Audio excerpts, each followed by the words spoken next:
Ahead and kick it off. Hi, everybody, and welcome from Cafe.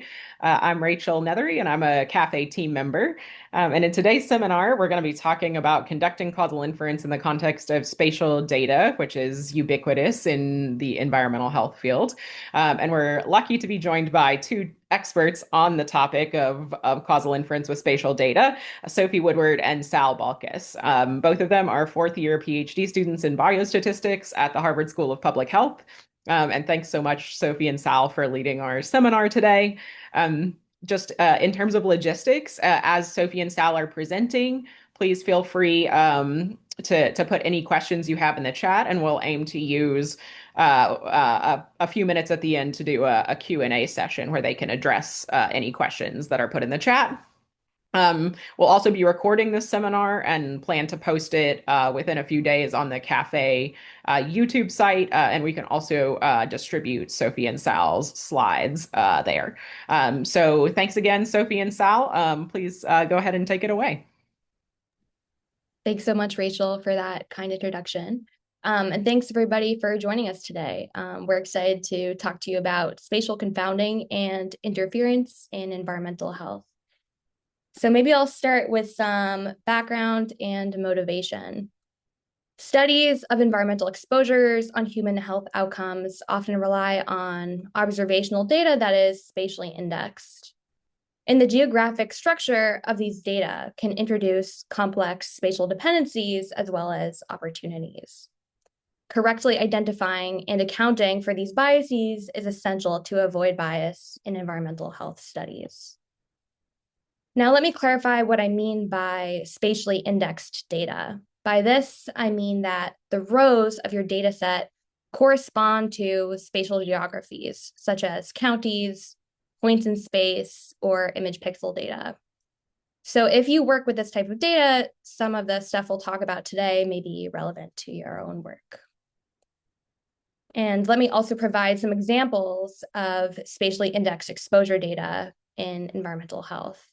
This might include air pollution and wildfire smoke, extreme heat and cold, tropical storms and floods, noise and light pollution. But in general, this presentation isn't just limited to examples in environmental health. You can have, spatially structured data in genomics, say at the cell or gene level, or in economics or in marketing. And today we're just going to talk about two types of spatial dependencies, with a caveat that there are many other types, but the two we'll focus on today are spatial confounding and spatial interference. So on the left is an illustration of spatial confounding, which occurs when there's an unmeasured confounding variable with spatial autocorrelation. And on the right is an illustration of spatial interference, which occurs when the exposures of one unit affect not only its outcome, but potentially the outcomes of other nearby units. And in today's webinar, we will cover the definition of spatial confounding, one way to address it, and then Sal will cover the definition of spatial interference and one way to address it. And this webinar is not meant to serve as a comprehensive overview of the literature, but rather an introduction to these two topics with accompanying resources. So with that, I'll get started on spatial confounding. And briefly, I'll also revisit the definition of confounding. Confounders are variables that influence both the exposure and the outcome variable. So here, if my exposure variable is A and my outcome variable is Y, confounders are variables X that influence both the exposure A and the outcome Y. And to estimate unbiasedly the effects of A on Y, I need to correctly adjust for all confounders X. Now, as I'm sure we're all familiar with in our own work, sometimes important confounders are difficult to quantify, difficult to measure, measured with error, or unmeasured for other various reasons. And some examples in environmental health studies could include dietary patterns, other individual level health behaviors, infrastructure quality, labor market structure, etc. But we might be willing sometimes to believe that missing confounders have spatial autocorrelation. And by this, I mean that two observations of the unmeasured confounder that are closer together in space are more similar than two observations of the unmeasured confounder that are farther apart. So on the left is an illustration of a variable that has high spatial autocorrelation, and as you can see, it's very smooth in space. And on the very right is an illustration of an unmeasured confounder with low spatial autocorrelation. And as you can see, it is much less smooth in space, like white noise. Now, indeed, this may be a reasonable assumption because our world is spatially organized. So variables are spatially autocorrelated. Exposures, social conditions, health risks are fundamentally place-based, shaped by shared environmental sources, built environments, migration and colonization, as well as other contexts. And this is further supported by a common philosophy in geography known as Tobler's first law. This law states that everything is related to everything else, but near things are more related than distant things. So this brings me to the definition of unmeasured spatial confounding. Unmeasured spatial confounders are simply unobserved confounders with spatial structure or spatial autocorrelation. And the idea behind spatial confounding methods is, can we use spatial information in some way to account for these unmeasured confounders? So let me just briefly mention the study designs that may be affected by unmeasured spatial confounding. These study designs are the same as the study designs affected by unmeasured confounding more generally. So that includes observational studies, such as cohort studies, case control studies, cross-sectional studies, ecologic studies, but not, say, experimental studies, which are removing confounding by design. Now, in order to ground us in a concrete example with unmeasured spatial confounding, I'll now introduce an example research question and data set. The example research question is, does exposure to air pollution, fine particulate matter, more specifically, increase risk of mortality in California? Now, if you don't look at air pollution, that's totally fine. You can replace in your head air pollution and mortality with your exposure and outcome of choice. And so to answer this question, suppose we assemble a census block group level data set in California for 2016. This is just for proof of demonstration. And this data set consists of air pollution exposure, census confounders, distance to a California health center, and normalized difference vegetation index, which is a measure of green space. And so here is a link to the code and the confounder and exposure data set if you'd like to play around with it after the webinar. So here's a peek at the first 4 rows and 6 columns of the data set. And we're also going to simulate an entirely synthetic outcome as a function of the exposure variable and confounders for the purposes of demonstration. And this allows us to know the ground truth here. So please don't interpret any of the results we'll show you in the remainder of the talk scientifically. And so here's the synthetic outcome data. And now I would also just mention that in practice, unmeasured confounders are unknown and cannot be directly tested for. So how are we going to study unmeasured spatial confounding? Well, one thing that we could do is intentionally omit known measured confounders from the analysis and treat them as if they were unmeasured. And this follows some previous work that does this. So what we're going to do to study unmeasured spatial confounding is omit healthcare axis and green space from our analysis. So here's healthcare axis and green space. I'm going to remove them. And removing them induces unmeasured confounding bias because these two variables are associated both with the air pollution exposure as well as with the outcome data by design. Additionally, these two variables are spatially structured. As you can see by these two maps at the block group level, the two variables have high spatial autocorrelation and look reasonably smooth in space.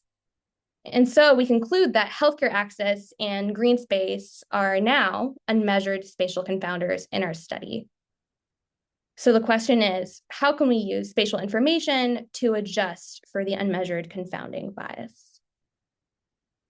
So I'll jump into one way you can do this. One thing that you can do is model the unmeasured spatial confounder with a thin plate regression spline of spatial coordinates. A thin plate spline is a spline-based method used for data interpolation and smoothing that produces a flexible surface that exactly passes through the points fed into it while minimizing a total bending energy or entropy or smoothness. So here, what we're going to do is introduce a thin plate spline into the linear predictor of our Poisson generalized linear model. This is the function f here. And more specifically, f is a linear combination of radial basis functions, phi k, with coefficients alpha k. And those coefficients alpha k are typically penalized to prevent the spline from overfitting and becoming too wiggly to enforce a bias variance trade-off. And so if you work with R, you might be familiar with the GAM function from the MGCV package, and that can be used to fit a thin plate spline regression of this form. So here, the spline term F is entering the model through this S term. And as you can see, S has 4 arguments: the latitude, the longitude, K, which is the number of basis functions, and this argument Fx, which indicates whether or not smoothing is used. So here we are applying smoothing, and the smoothing penalty is selected through a generalized cross-validation criterion, but other criterions like restricted maximum likelihood estimation can also be used. You might also be wondering, well, how do I select this basis dimension K? And there is some work on that. And I've provided 2 resources here. They are AIC or BIC-based methods, or look at the total variance that the spline explains, but I would in general say that there's not a consensus on this. Okay, and one issue with this that can sometimes occur is that when smoothing is applied, the spatial method can be subject to a regularization bias. And that's because we are penalizing the coefficients alpha k of the radial basis functions.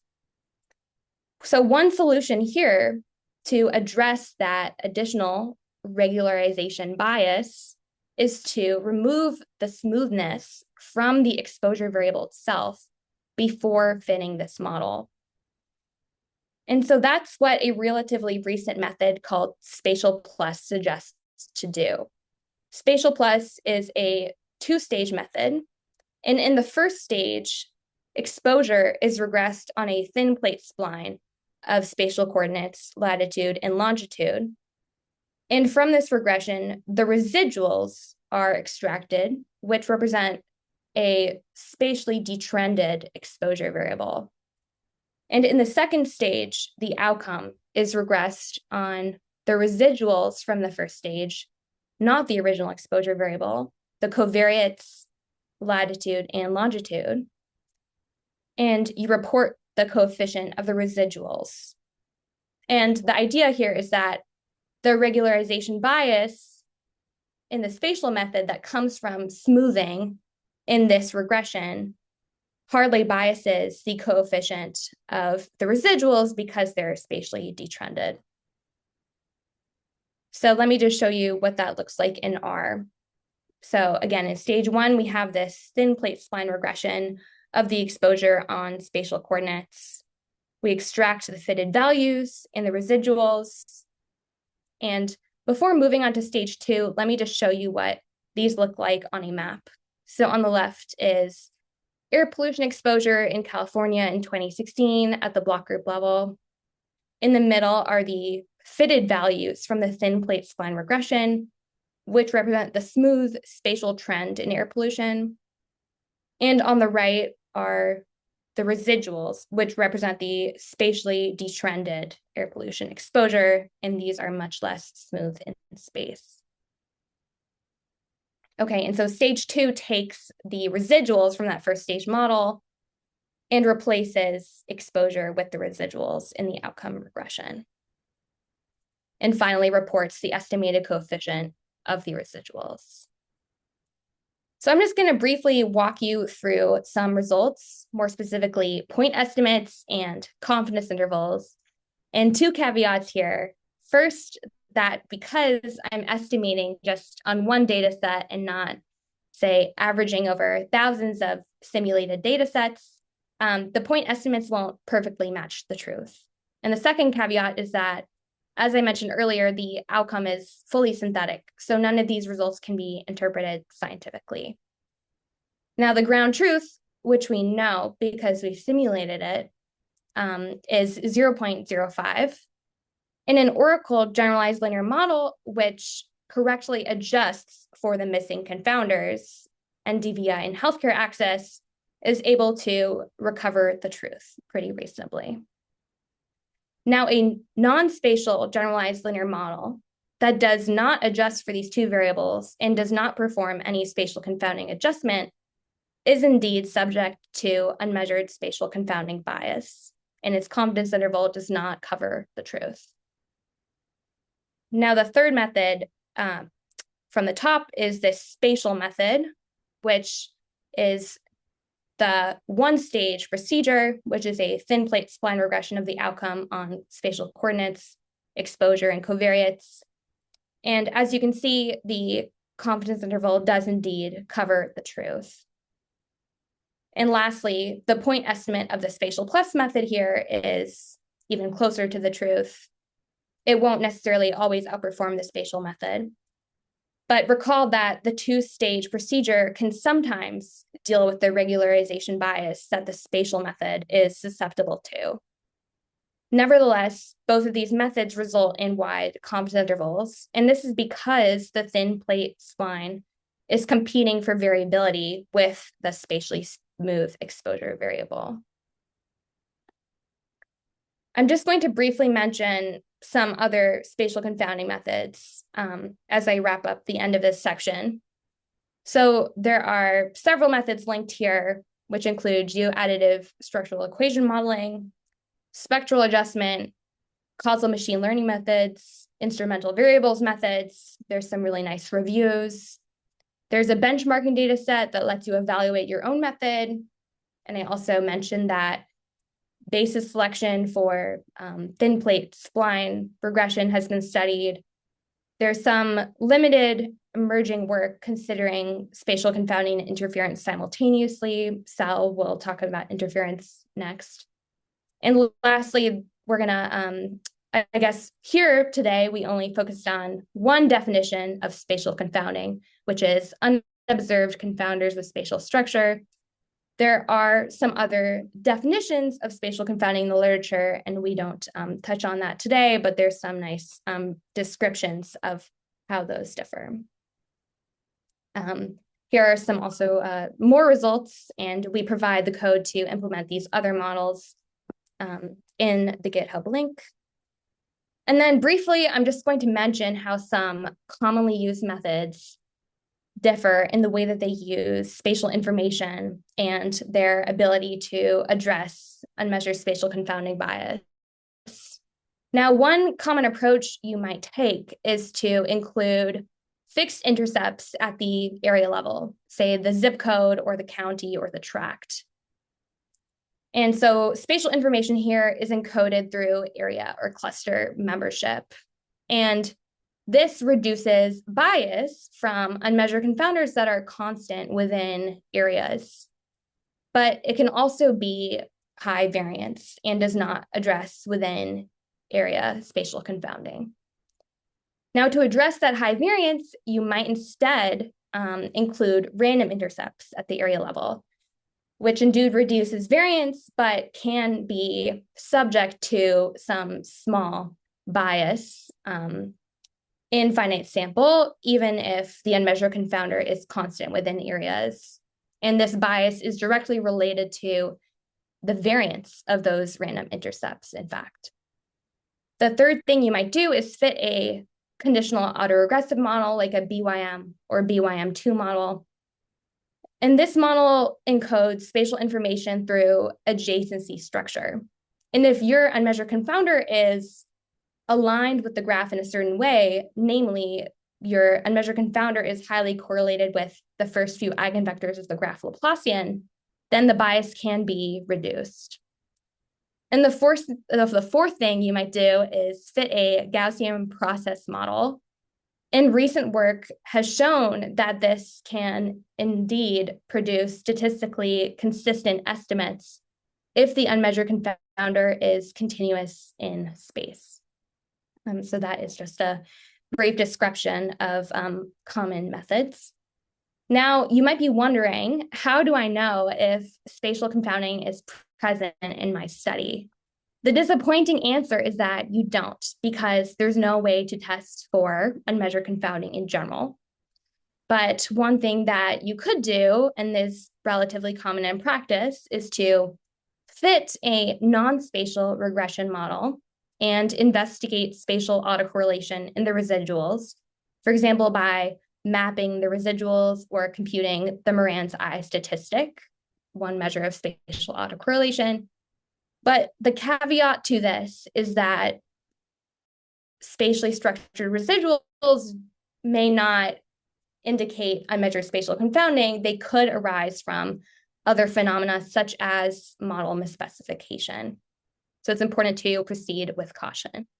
You might also be wondering, well, okay, should I even use a spatial confounding method in the first place? And a couple of remarks here. This is mostly from my own experience.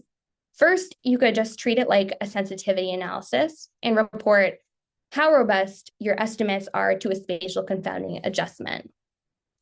Second, when the exposure itself contains a large amount of non-spatial variation, bias due to unmeasured spatial confounding is typically small. And this is because the majority of variation in your exposure is unconfounded. Third, when you're already adjusting for many measured confounders that have their own spatial structure, adjusting for unmeasured spatial confounding will likely hardly change your point estimate, but will widen your confidence interval because those measured confounders are already capturing smooth spatial trends. And fourth, you could always proceed with a more general sensitivity analysis for unmeasured confounding, like e-values, which can, be used to assess how strong an unmeasured confounder would need to be to explain away your observed association. And with that, that concludes my section on spatial confounding, and I'll pass along the presentation to my colleague, Sal. All right. Thanks, Sophie. I'm gonna just move a little bit closer here. Yeah, so now I'll get into the section on spatial interference, which is sort of another issue that can arise very often in the spatial setting. So spatial interference occurs when a unit's outcome is said to be affected by its neighbor's exposures. So if you're familiar with sort of causal diagrams, you can think of these top two nodes as part of unit 1 and these bottom two nodes as part of unit 2. And you can see that not only does unit 1's exposure affect its own outcome, but it also, there's an arrow going to another unit's outcome as well. And the way this often arises in spatial data, I'll have a little illustration here on the right. So this is a map of PM 2.5 across counties in California, but you could also think about this type of data like different neighborhoods in a city or some other spatial spatially distributed data. And so often, if we consider one unit, so let's consider, we'll call San Bernardino County right here because it's nice and big. We'll call that unit 1. And if if our data set contains spatial units, that is each sort of row of the data set is represented by the spatial geography, what can happen is, we'll measure our exposure. So if PM 2.5 air pollution is our exposure here, we might measure its own exposure as some value here. What can happen is generally our outcome, if it's some health data, right, like if it's disease counts or some other, something that's measured on the population within this unit, what can happen is that these units become interconnected. And the way that that happens is this population might, move around during the day. Like if everyone just commutes to work, let's say that, these people all work in different counties, they'll commute to those counties, and then suddenly, okay, now all those people are receiving different air pollution. The person who commuted to, unit 2 is now receiving 9 micrograms per meter cubed, or the person who commuted to unit 3 is now receiving 23 micrograms per meter cubed, and that's, during their working hours, and then maybe they commute home. But the idea is that the commuting patterns between these units in our data set induce this sort of network structure where units that have populations that commute between one another are linked. And they're linked because each the outcome in a given unit, so San Bernardino County, for example, or in this example, will be affected by the air pollution or whatever your exposure is on those people who are sort of commuting between the two counties. So, this issue of spatial, or I guess interference in general, can be observed in many different types of studies, including like experimental ones. So if you think about like cluster randomized trials for infectious disease, but really in this talk, we're going to be focusing on the ecologic setting. So interference between spatial units because of some connection that they have in space. So on a more technical level, in order to understand like what we can do or like why this might be a problem, we can consider like what does interference do? What does it actually, how does it actually affect the causal estimand that we want to try to estimate when we're doing a statistical analysis? And so from a mathematical standpoint, we can consider all of our units to be connected in a graph G, and I'll use this G to denote like the adjacency matrix of a graph. And so the reason that interference is a problem is because it violates this so-called stable unit treatment value assignment or consistency. Essentially, if we do an analysis that assumes that that spatial interference doesn't exist, but actually does exist, our estimates will be biased because we will be estimating a quantity that's not the same as the quantity that we actually want to estimate. What we want to estimate is usually, what would happen if everyone were treated or everyone received some intervention on their exposure. But the interference will make it so that a estimate that just considers treatment on its own unit will be biased. And so there's a couple of ways you can think about this. You can think about it as like a model misspecification. So maybe in our model, we're including, only the effects of a given unit's treatment and not the effect of other units' treatments or exposures. Or you can think about this as exposure error. We measure the exposure that is within one unit, but actually we care about the exposure, a combined exposure from all the other units in the data set, or maybe not all, but several other units. So, if we were to posit a linear model for the outcome, this can arise because, maybe this is the model that we would have fit had we assumed that there was no interference, and then beta 1 would be the treatment effect of AI. But if the true model is this entire thing here, then these two terms become like the interference error in a sense. We have an additional effect of all the other units treatments that we're not considering that affects the outcome Y, as well as all of the confounders of those treatments as well, or those exposures. So in order to solve this problem, the most common approach is to introduce this thing called an exposure mapping, because like unlike a typical sort of measurement error setup, we actually know what the true exposure is. We know what the error is because we've observed, or we'll have assumed to observe some graph, whether that be commuting patterns or just like an adjacency matrix of which geographies are next to each other in space. And so we can construct this, what's called an exposure mapping, which is essentially like a dimension reducing summary of all of a unit's neighbors. And so what we'll do is we'll construct this new treatment. We'll call it A superscript S or AS, which basically just sums over all of the neighboring treatments and scales them by whatever their sort of weights in the graph are.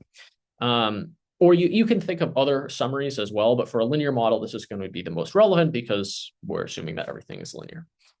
And the reason that we can't just, I saw a question a little bit earlier sort of alluding to this in the spatial confounding. The reason we can't just do something like add random effects or use some sort of spatial autoregression or conditional autoregression here is because we need our, like the quantity that we're actually estimating to incorporate the effect of intervening on the exposure of other units. So while we might, those tools are very helpful for handling the fact that the outcomes will be correlated in this setting, they don't actually change the estimand unless you do something else later that I'll show you in a moment.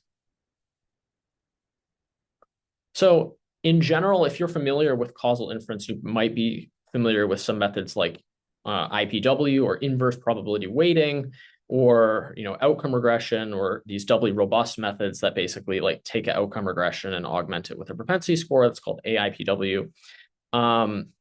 These generally, the way that these methods incorporate and account for interference is by including that exposure mapping that I just mentioned. So for example, if you're using like a propensity score based method, the propensity score of the unit's treatment is going to be replaced with the propensity score of the unit's exposure plus their exposure mapping. So the exposures of all the other units combined into that summary. And so you'll estimate this sort of joint propensity, although usually it can be decomposed in a nice way. And then we also adjust for the confounders of the neighboring units.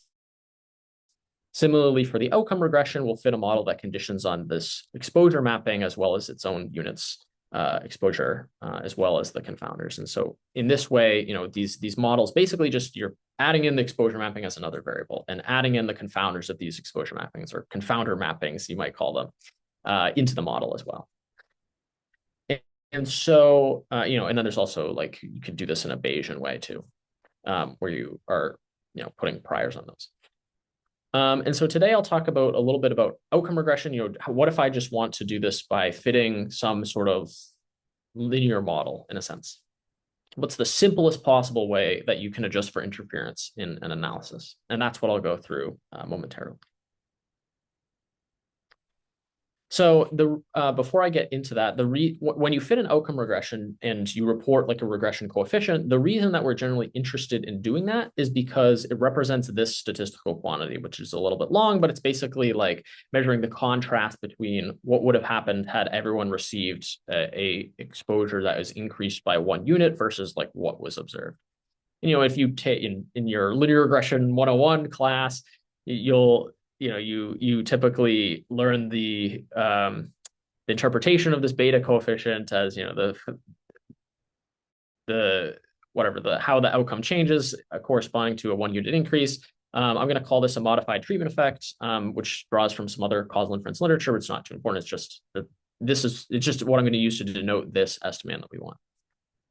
And the reason that that interference causes a problem when we try to estimate this is because if we really want to measure what the causal impact of increasing everyone's exposure by 1 unit is, the difference between these two models under interference is actually beta 1 plus a scaled version of beta 3, which is sort of the effect of the exposure mapping. So you can think of beta 1 as like a within unit effect and beta 3 as like a almost spillover effect or interference effect. And this will be weighted by the average number. F is basically, the average number of units that are neighboring a given unit, or the average sum of weights, if this G is like a weighted graph that's maybe measuring like how many commuters there are, or how many people are commuting between geography.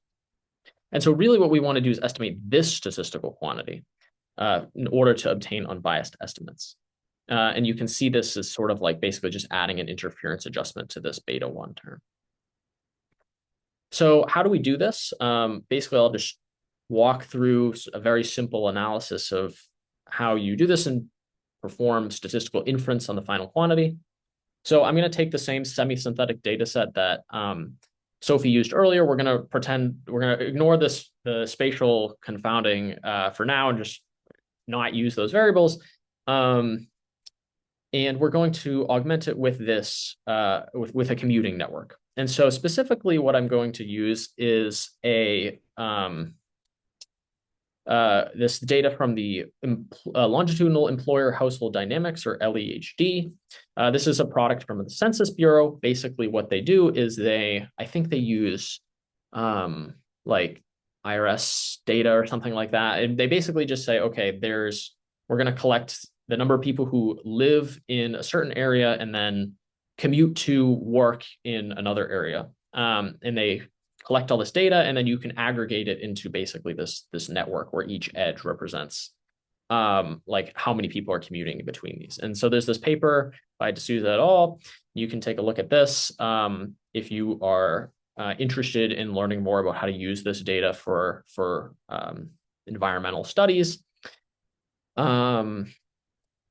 Yeah, it's a really valuable resource. And, even though it's, this only includes the people commuting to work and not to, go on vacation or something like that. I believe that it serves as a pretty reasonable proxy for the commuting patterns between regions. If you have more detailed data, like, for example, some people have like cell phone mobility data, that's a little bit harder to get, but that's another thing that you can use for this type of analysis. And and then there's one more, the Census Bureau has this nice tool called On the Map where you can sort of visualize this data. And I will drop the links to these two things in the chat. And On the Map. Okay.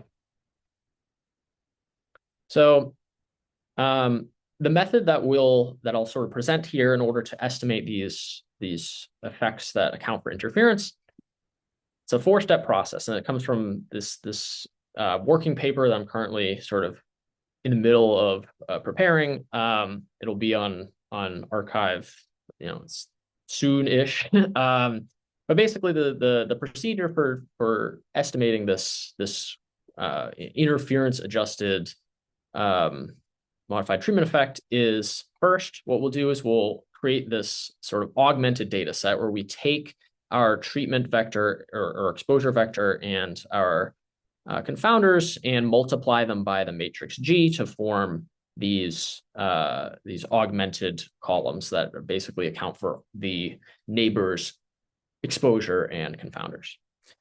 Then we'll fit a linear model just using the LM function in R, or whatever your favorite function is, on this augmented data set to estimate these two coefficients, beta sub A, which is the coefficient for the unit's own exposure, and beta AS, which is the coefficient for the neighbor's exposure.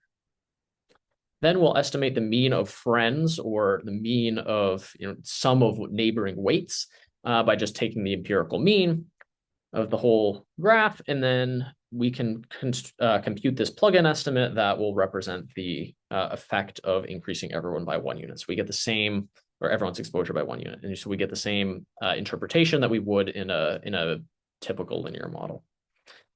We just plug in the estimates that we obtain from fitting the model here into this formula. So I'll show you a demonstration of what this looks like on the data that we had previously. So if we took that semi-synthetic data set that Sophie showed earlier and augmented them each with these extra columns, we have 2 confounders. Maybe this should be subsetted with L1 and L2, but we have a summary of the neighbor's poverty, summary of the neighbor's density. and neighbors here being the units that are, commuting between, or the units that have a commuting connection between them. And then we also obtain the exposure mapping, which is sort of the sum of the neighboring PM 2.5. And yeah, you could have also used an average here if you want this actual value to be a little bit more interpretable, but the coefficient should sort of fix that in the end. And so then once we've estimated this value, we need to do statistical inference and construct maybe like a confidence interval or p-value or whatever your favorite method of statistical inference is. In order to do this, we need to account for the fact that these covariants are going to be correlated with each other. And you can basically just use this formula to estimate the variance. And you take these variance estimates from that model that you just fitted and plug in the squared versions of these, the F that we calculated earlier, and then take the covariance.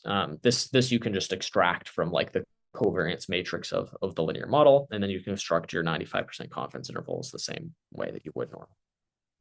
And so just as even more of an example in code, it'll look like this. Basically, we're going to construct a bunch of columns. You could have written a for loop to loop through all the columns, but you basically just multiply G by the value of the column, compute the mean of F, and then fit that linear model that includes the interference terms.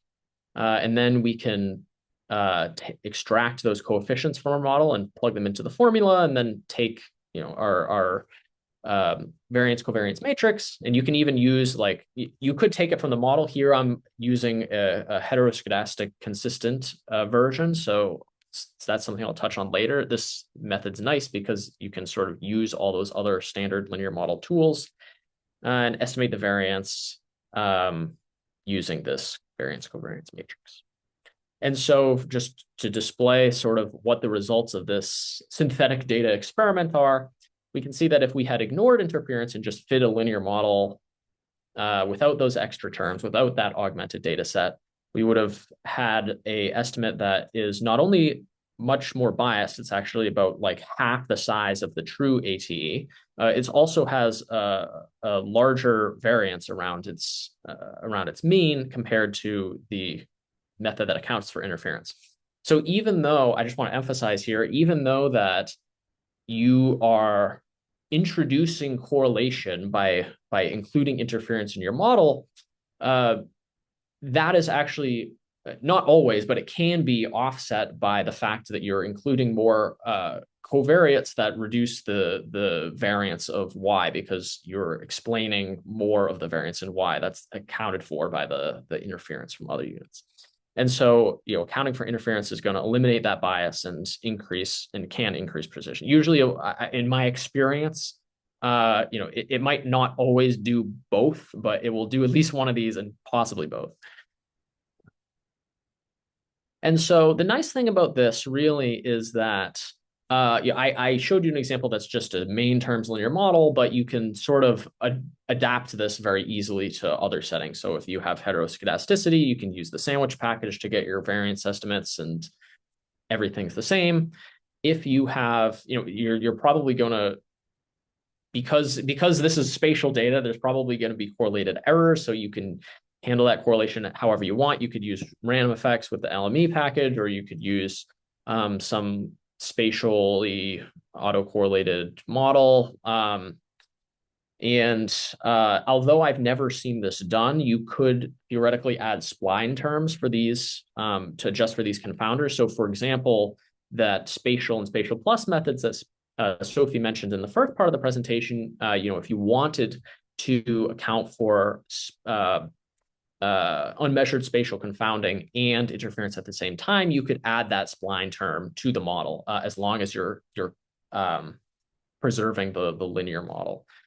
The one thing I'll say is really limits what I've presented here is that it really hinges on having a linear model. So, and this is because, like, if you've heard about maybe an issue called the non-collapsibility of the odds ratio, the linear model really hinges on being able to marginalize out those extra sort of confounder terms in order to derive the final form of the MTE. And so if you use, like, there are ways to use GLMs, but it's going to be, you're going to have to basically treat the linear model or the generalized linear model like it's non-parametric, like you're fitting it with just a really flexible model, which really sort of harms the ability to get precise variance, or estimates that have lower variance. And so I would love to see, this is still, I want to emphasize, like a frontier of research that's going on. And so I'd love to see, more work in this area on deriving the sort of same things that I just showed you, but for generalized linear models like Poisson models, because we often have like count data. And often it's, you can use linear models to model that, but often it's better to use a more specific GLM. So just to wrap up here a little bit, you might be wondering, you might have some questions about like, well, what if I think there's interference in my study, but I don't know what it is, right? There's a few papers that I want to highlight here that sort of address issues related to this. So for example, this Arano 2012 proposes a test for like detecting interference. So how do you know if you actually need to account for it? You can use this. This Savji, Arano, and Hudgens sort of expands on this idea of maybe sometimes we can get certain types of estimators that will be consistent, even if there's interference, without accounting for it. If you make some design-based decisions, so if you're randomizing the treatment or exposure, often that's not really relevant in the environmental setting because you can't randomize air pollution very easily, but it's there. There's also some methods that try to do like actually modeling the network itself and incorporating that information, or you can use like instrumental variables to sort of account for the same interference as well. And if you want to see a survey of a lot of different methods in this network interference area, you can refer to this paper, as well as this Savji 2024 is, what happens if the exposure mapping is misspecified. Like basically, we're assuming that sum of neighbors actually is the true relationship, but maybe that's not true. And so you can take a look at that as well, just highlighting some things here. So just to wrap up the webinar, I want to just summarize what we've presented in very simple terms. So spatial confounding is when each unit's outcome is affected by unobserved spatially varying confounders. It looks like this in a causal graph. And spatial interference focuses on when each unit's outcome is affected by the neighbor's exposures. So basically the differences between unmeasured confounding versus the exposure directly affecting the outcome. And so the solutions to these are basically spatial confounding. You're going to adjust for space in some way, while in spatial interference, you need to adjust for an exposure mapping that represents the effect of the neighboring exposure. Here are some references, just so you're aware that we have them in here. I'm not going to sort of pause for you to read them. If you can read them in the slides after. But that concludes our talk. Thank you so much, and we'd love to take any questions that you may have. Thanks, Sal and Sophie. That was fantastic. So clear. And thanks for sort of explaining everything so thoroughly with quite complicated topics. So there have been quite a few good questions in the chat while you guys have been talking. I think some of them you might have at least partially addressed later after the question was presented, but they may be something that you want to say a little more about now. So the first one that came in was relating to, this was while Sophie was talking, it was relating to statistical power, presumably in the context of these methods. So I think you did talk a little bit about precision, statistical precision, but was wondering if maybe you would want to say a few words about directly how, accounting for spatial unmeasured confounding would generally be expected to affect your power. Yeah, typically it definitely, because you're making a spatial adjustment, and that spatial adjustment is typically collinear with your exposure variable, which is probably highly spatial, your power is probably reduced.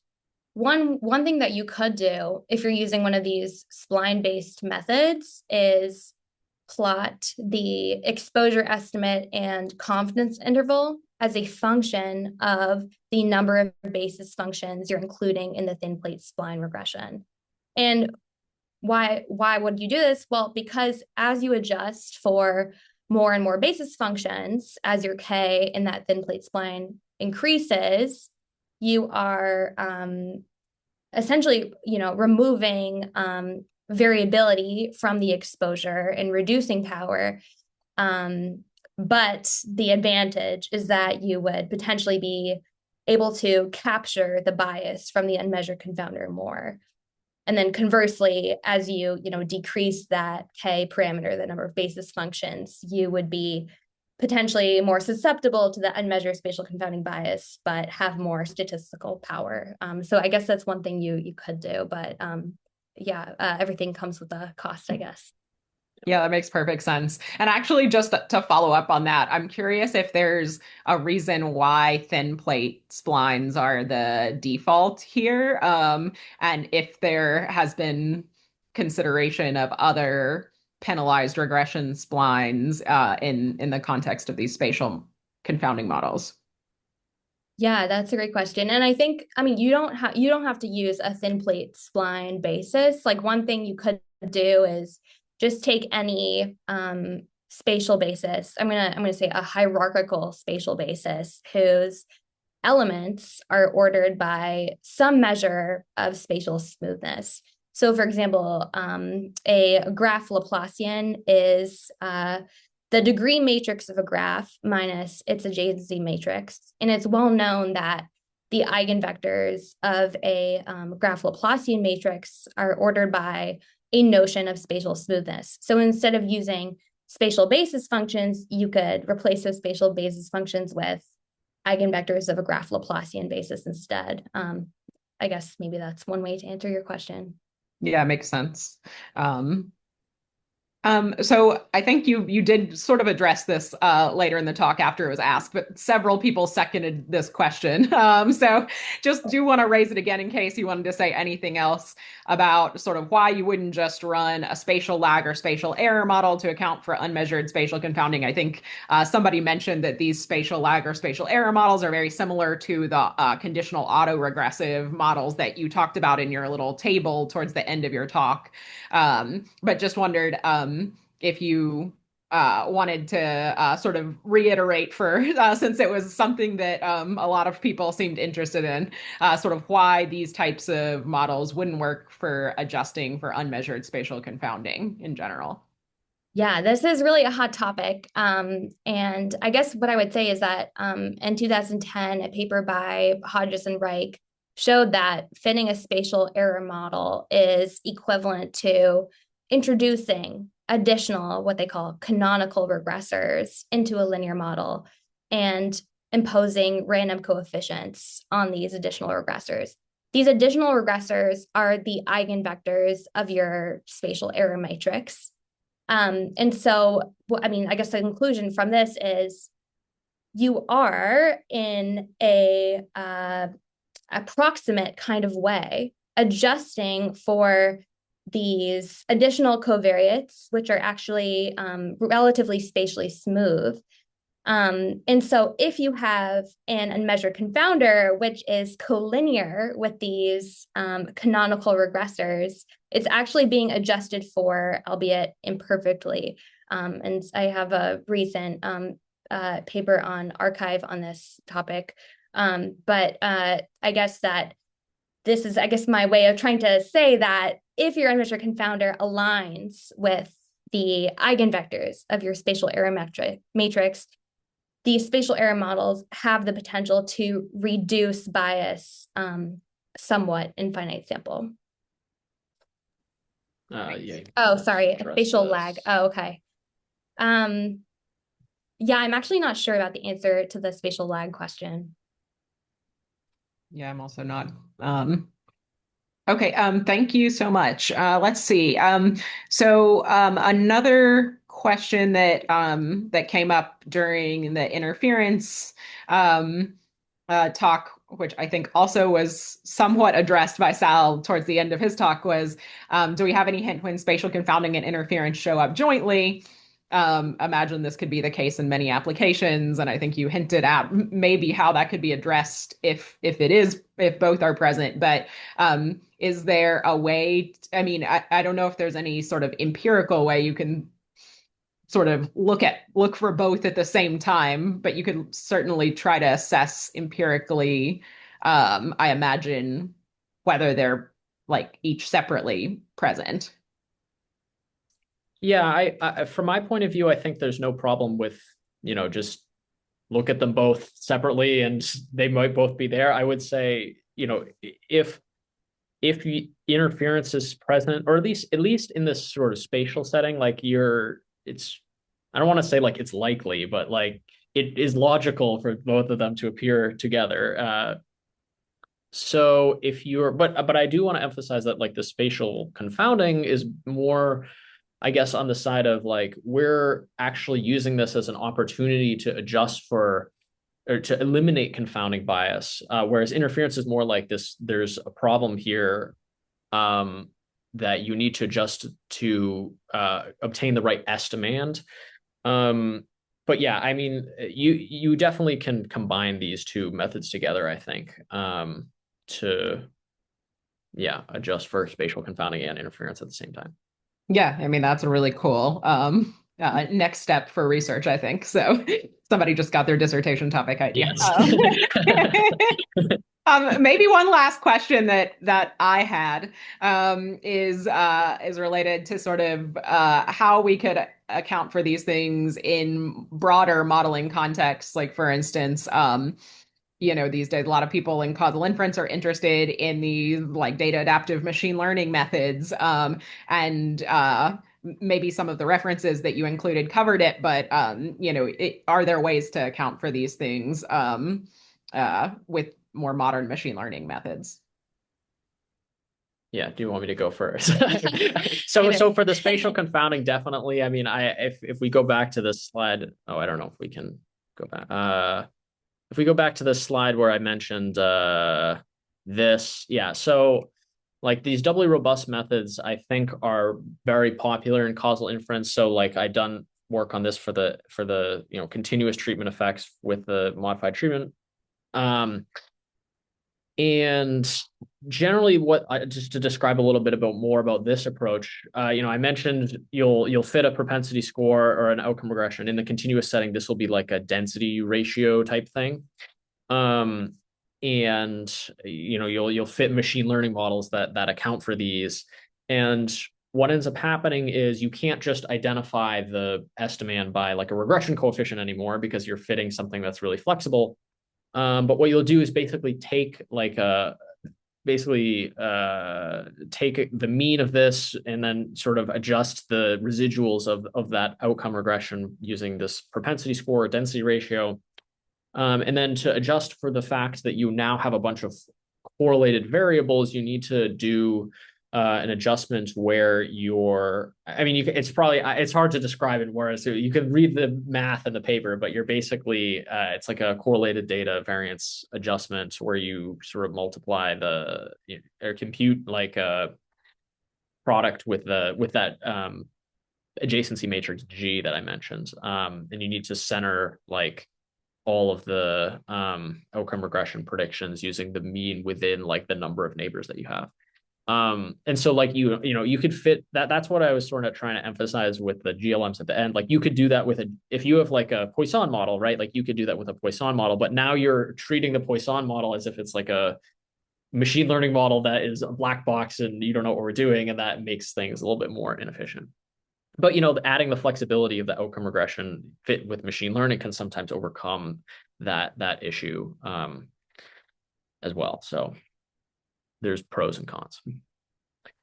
And then I'll just briefly mention that in spatial confounding, there is some recent work that incorporates, for example, spatial coordinates into double machine learning methods. And so what you could do simply is incorporate latitude and longitude as additional covariates into your propensity score model and your outcome model, and fit your favorite non-parametric regression method to estimate those two nuisance functions.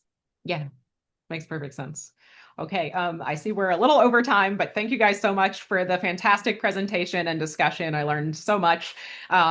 Really appreciate it. And for the audience, again, we'll post both the recording and the slides, hopefully within the next week or so on the Cafe YouTube. So thanks, Sophie and Sal.